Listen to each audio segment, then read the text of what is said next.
Hello students. इस video में हम पढ़ेंगे मॉलिक्यूलर मास क्या होता है और इसको कैसे कैलकुलेट करते हैं। तो सबसे पहले हम समझते हैं कि मॉलिक्यूलर मास होता क्या है। मॉलिक्यूलर मास जो होता है वो किसी पर्टिकुलर मॉलिक्यूल के अंदर प्रेजेंट सभी एटम्स के एटॉमिक मास का सम होता है। एक मॉलिक्यूल है जिसके अंदर जितने भी एटम्स प्रेजेंट हैं उन सब का एटॉमिक मास का सम हम करेंगे तो हमें मॉलिक्यूलर मास मिलता है। ये जो मॉलिक्यूलर मास होता है इसको हम एक्सप्रेस करते हैं एटॉमिक मास यूनिट में। It is expressed in atomic mass unit, जिसको हम यू से डिनोट करते हैं। ओके, मॉलिक्यूलर मास किसी पर्टिकुलर मॉलिक्यूल के अंदर प्रेजेंट सभी एटम्स के एटॉमिक मास का सम होगा। चलिए इसको कैलकुलेट करते हैं। मॉलिक्यूलर मास फाइंड करने के लिए हमें 1 to 20 एलिमेंट्स का एटॉमिक मास का लर्न होना बहुत इम्पॉर्टेंट है। अगर हमें एटॉमिक मास लर्न नहीं होगा तो हम मॉलिक्यूलर मास फाइंड नहीं कर सकते।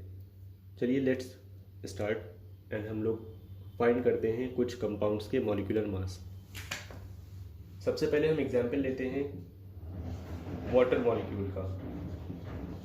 अगर आप इस फॉर्मूले को देखेंगे तो हमें पता है कि वाटर के फॉर्मूले में 2 एटम्स हैं हाइड्रोजन के और 1 एटम है ऑक्सीजन का। तो हमें क्या करना है, हमें इसका एटॉमिक मास पता होना चाहिए। हाइड्रोजन का 1 एटम का मास होता है, मतलब एटॉमिक मास होता है 1, एंड ऑक्सीजन के 1 एटम का मास होता है 16। तो हम क्या करेंगे, सबसे पहले हम हाइड्रोजन का टोटल मास इस पर्टिकुलर कंपाउंड के अंदर कैलकुलेट करेंगे। तो मास ऑफ हाइड्रोजन इन H2O,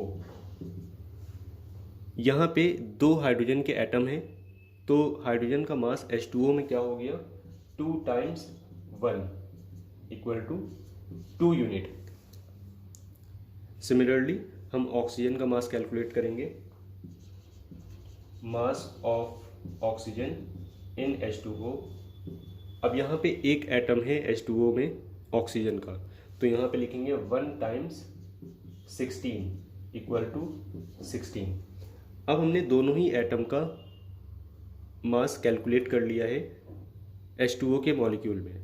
अब हमें इन दोनों को सम कर देना है। तो टोटल मास जो होगा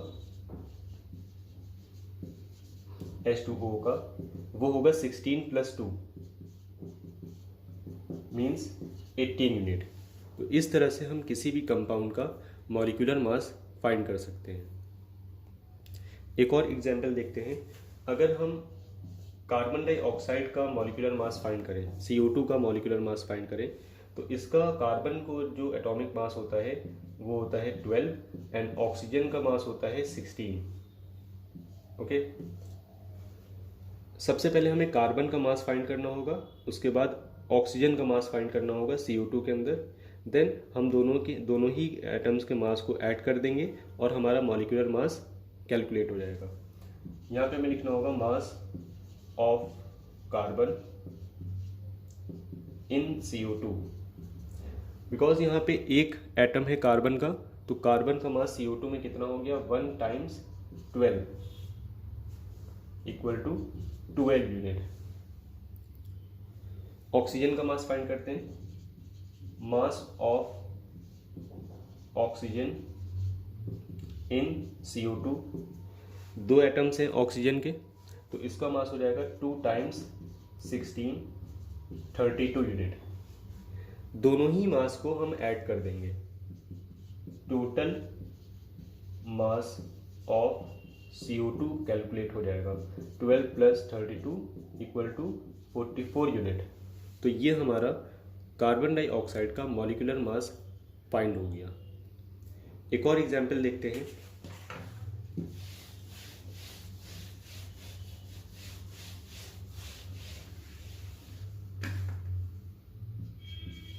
NH3 अमोनिया। अमोनिया में जो नाइट्रोजन है, नाइट्रोजन का एटॉमिक मास होता है 14 एंड हाइड्रोजन का मास हमें पता है कि 1 होता है। तो जैसे हमने H2O और CO2 का मास कैलकुलेट किया था, तो सबसे पहले हमें अमोनिया में नाइट्रोजन का मास देन हाइड्रोजन का मास कैलकुलेट करना होगा। So mass of nitrogen in NH3।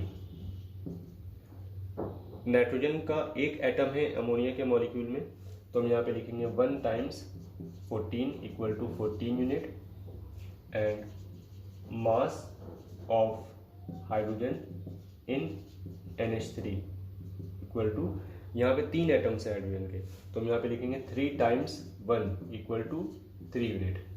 Total mass हमें फाइंड करना है अमोनिया का, तो हम दोनों ही मास को ऐड कर देंगे। टोटल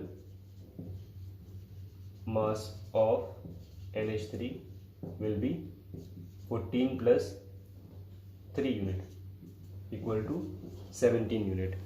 इस तरह से आप किसी भी कंपाउंड का मॉलिक्यूलर मास फाइंड कर सकते हैं। आई होप इस वीडियो से आपको मॉलिक्यूलर मास अच्छे से कैलकुलेट करना आ गया होगा। Thank you.